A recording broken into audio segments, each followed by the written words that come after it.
Today we're going to talk about diverticulosis. So we're going to start off by drawing the colon. This is the sigmoid descending. And then we come across here, this is the transverse. And then we come down here, and this is called the ascending. And at the very end is where the cecum is, okay? So we're going to draw some nice little colon here. And the end part of it, of course, is the rectum.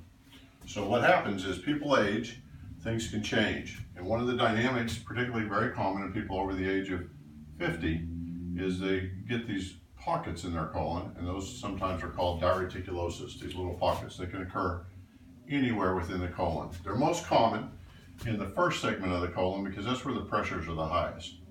And that's called the sigmoid part of the colon. So what happens here, if you think of a tube of toothpaste, if a toothpaste is full, there's not a lot of pressure in here, and that's the way fiber works. If you have fiber in your diet and the colon is full, you don't generate a lot of pressure.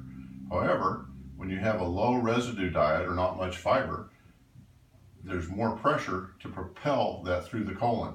And that increase in pressure within the lumen can cause these bubbles to appear, or these pockets, and they're called diverticuli. That can become an issue if something gets stuck in there and creates some swelling or some inflammation, and then you can end up with an infection. And that any type of infection is itis, diverticulitis. So it's very common for people to have diverticulosis. It's not as common for them to have diverticulitis.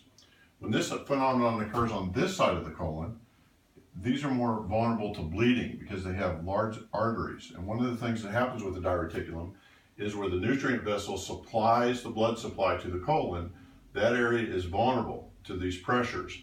And that's where these diverticulum occur. And because that artery is there feeding the colon's blood supply, if an ulcer develops over that, you can get profound bleeding, and that's called hemorrhaging from diverticulitis. So we have diverticulosis, normal aging part of the colon, gets stool stuck in there and becomes inflamed, that becomes diverticulitis. Or if an ulcer develops, you can get diverticular bleeding or a diverticular hemorrhage.